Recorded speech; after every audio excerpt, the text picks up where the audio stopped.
Piensen en la etapa histórica conocida como Revolución Industrial. ¿Ok? Ahora, ¿qué palabras asocian con este concepto? Seguramente Inglaterra, imperialismo, capitalismo, fábrica, industria, tren, obreros, máquinas. Así es. Ahora, concentrándonos en esta última palabra, les pido por favor que piensen en una que evoca la revolución industrial. Es muy probable que la mayoría de ustedes, todos nosotros, pensemos en una en particular, la máquina de vapor. Sobre todo si consideramos sus aplicaciones en el transporte, por ejemplo, el tren, el barco, o en la industria, esto es en el ensamblaje. Pero, curiosamente, en este breve ejercicio de memoria, es posible que se nos pase a mencionar una máquina cuya importancia tal vez es más trascendental: el reloj mecánico. Relojes hubo antes de esa etapa, pero el dispositivo al que me refiero, el reloj mecánico, medía unidades artificiales gracias al movimiento pendular. Los anteriores medían también otras unidades de tiempo, pero estas están en función de fenómenos naturales. Por ejemplo, el paso de la luz del día, o el agua, o la arena. Ninguna de las aplicaciones de la máquina de vapor, sin embargo, hubiese tenido mucha notoriedad sin el dispositivo analógico del tic-tac, pues este permitió sincronización y puntualidad, dos máximas de la producción industrial y que definen sin duda la cultura occidental en la que todavía vivimos. Tenemos entonces máquinas y relojes, entre otros elementos, como motores del éxito del modelo capitalista. ¿En qué consiste este éxito? Pasamos el tiempo o produciendo o consumiendo. El resto se considera tiempo perdido. Pues bien, ironías de la revolución industrial y de la edad contemporánea. En las sociedades capitalistas de Occidente ocurrió el tránsito de la abundancia o superávit del tiempo a su escasez. Solo basta una mirada muy general sobre el tiempo dedicado al trabajo en los siguientes esquemas de organización humana. Piensen ustedes, por ejemplo, en los caseros recolectores. En promedio, estas personas, de acuerdo con los estudios antropológicos que por lo menos defendemos o sustentamos en la actualidad, trabajaban aproximadamente entre 15 y 20 horas al día, y no diario, a veces con un día de descanso, o dos, o incluso hasta 3. Las sociedades agrícolas y ganaderas, sin embargo, aumentaron esta proporción de tiempo dedicado al trabajo. Esto se fue a entre 25 y 30 horas aproximadamente a la semana. A partir de la revolución industrial, la civilización occidental, a partir del siglo XIX, trabaja en promedio 48 horas a la semana. Para incrementar la sensación de agobio, invitemos de vuelta al reloj. Reflexionen en el recorrido físico de estas máquinas del tiempo.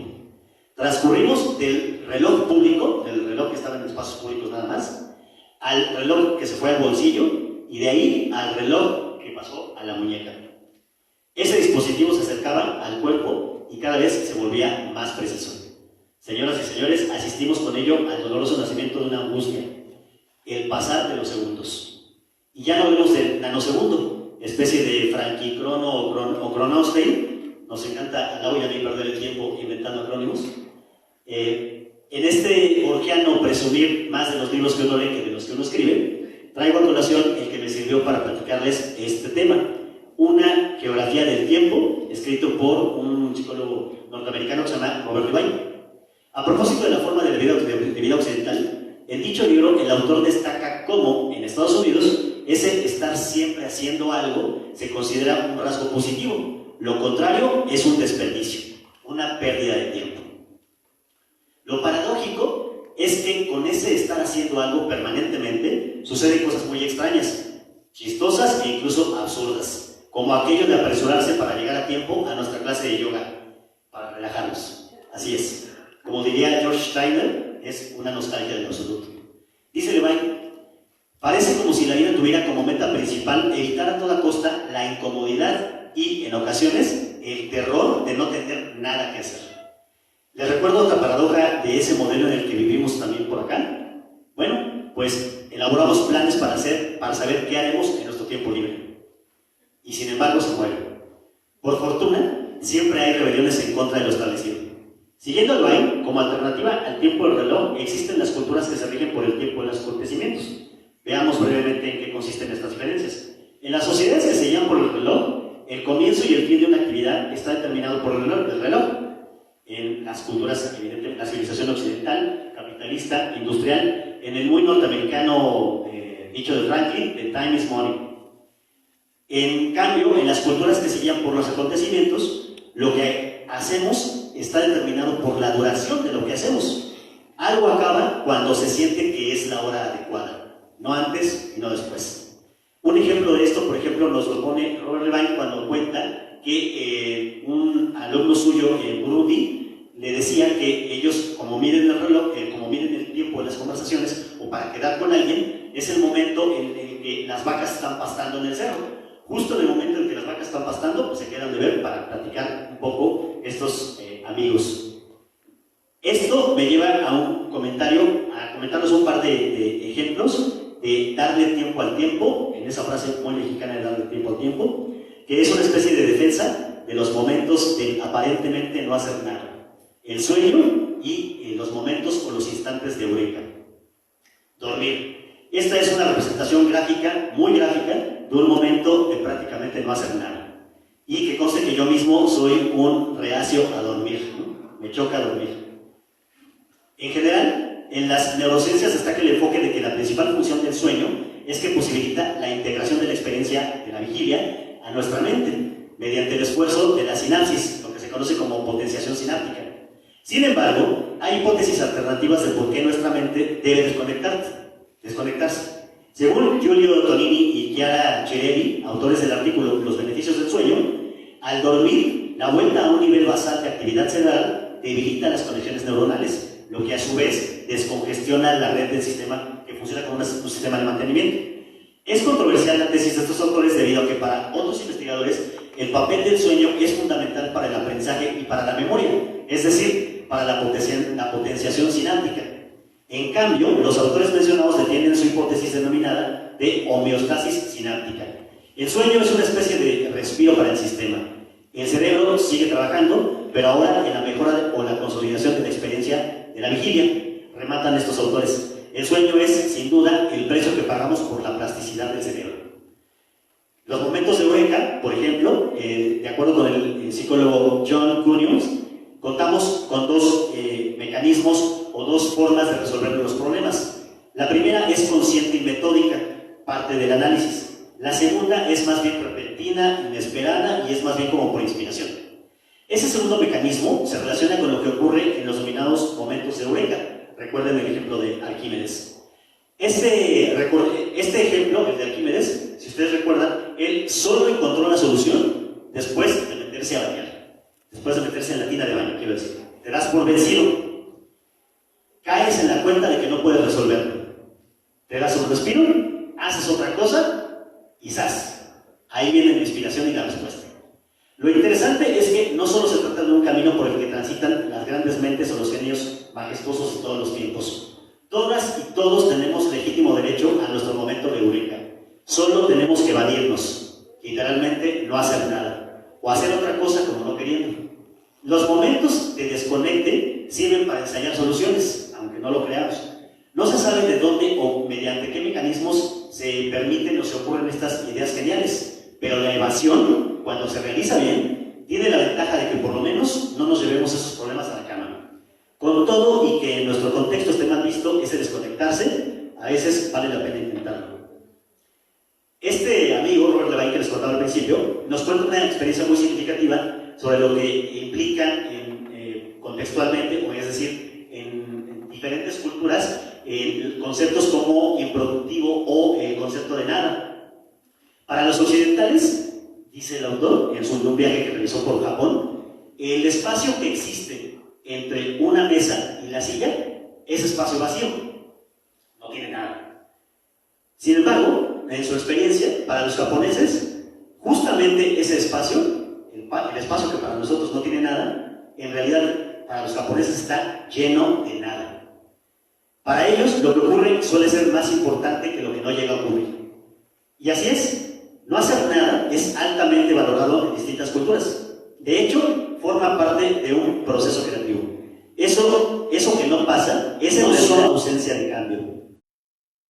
Según otro alumno de este autor, Levine, este chico era de Burkina Faso, en realidad hay algo más trágico que perder el tiempo o no hacer nada. Nuestros dos ejemplos, esto es de rojo y negro, de formas de perder el tiempo. En nuestro caso, se nos ocurrieron un par de trabajos. Una serie que se llama Ñañaritas y otra que está en camino que se llama Banda de Morelos. En el primer caso, tiene que ver con esos ratos en los que picándose el ombligo, una silla, está aquí grabando, y su gusto por los mexicanismos y los diminutivos, no solamente dichos, sino también dibujados, aunque también significa desagrado o temor. Esa sensación de ñañaras y ese no saber de dónde viene, nos quedamos pensando que las ñañaras eran muy pertinentes para cuadernos para niños. ¿Para qué? Pues para que pierdan el tiempo, ¿no? Dice nuestra contraportada, la contraportada de ese pequeño librito. Como casi no queremos que sientas desagrado, ¿no? Decidimos ponerle a este libro ñañaritas, unas ñañaras pero chiquitas y más cercanas a la risa. En el caso de la Banda de Moebius, aquí ocurrió más bien una conjugación de un libro y un elogio acerca de no hacer nada. Hace unos años me ocurrió que me encontré con el libro de un historiador español llamado Joseph Fontana. El libro se llama La historia después del fin de la historia, y en ese libro el autor, de cierta forma burlona, cita a un grupo francés de escritores conocido como Oulipo, un taller de literatura potencial, conocido como con el acrónimo de Oulipo, y él decía, citando a estos autores y citando y criticando el giro lingüístico, que nos hemos dado cuenta de que no somos más que lenguaje de la cabeza a los pies, y que cuando uno creía tener dolor en el vientre, era en el lenguaje donde tenía dolor. Evidentemente, Fontana estaba haciendo una crítica un poco del giro lingüístico. Sin embargo, después me encontré casi casualmente con un poema que es un elogio de ahora, que ahora ustedes escucharon. El autor es Luc Etienne, que también escribió acerca de la Banda de Moebius, y el punto de partida del poema dice así: trabajar, trabajar sin cesar. Para mí es una obligación, no puedo flaquear, pues amo mi profesión. Luego, él escribe la otra parte del poema girando el papel, esto es, convirtiéndolo en una banda de Moebius, y en esa segunda mitad continúa el poema. Es realmente un tostón, perder el tiempo, y grande es mi sufrimiento cuando estoy de vacación. Esto, que parece en realidad una alabanza al trabajo, cuando se completa el sentido de la Banda de Moebius, queda en claro que es todo lo contrario que lo productivo. Se convierte en un elogio, a ustedes ya escucharán de qué. Trabajar, trabajar sin cesar es realmente un tostón. Para mí es obligación perder el tiempo. No puedo flaquear y grande es mi sufrimiento, pues amo mi profesión cuando no estoy de vacación. Cuando estoy de vacación, quiero decir, perdón. En efecto, ese es un elogio, un bello elogio a la holgazanería. Es un elocuente caso de poesía retorcida, literalmente, porque el poema se retuerce en una banda de Moebius. Víctima de apofenia, no se preocupen, ya me vacunaron, es en realidad un sesgo cognitivo que consiste en identificar patrones donde solo hay caos. Víctima de apofenia, les decía, cayó en mis manos La Anomalía, un libro de otro autor francés llamado apellidado Letellier, que está trenzado a manera de Scooby-Doo, es decir, los relatos del libro están interconectados entre ellos de tal manera como ese trenzamiento del Scooby-Doo. Curiosamente, o no tanto, este autor es miembro, en efecto, de Oulipo. Lo que me quedé pensando es que era hora de hacerle una colección a esta banda. Banda en el sentido de camarada y banda en el sentido de retorcida. Así, mediante la imagen topológica de la banda, con una cara donde parece que hay dos, y las polisemias y diálogos entre ciencia y literatura, se nos ocurrió darle nombre a una nueva colección de ficción que de hecho estamos por arrancar. Queremos insistir en que método y creatividad son recursos intercambiables y comunes para ambos terrenos, es decir, para ciencia y literatura.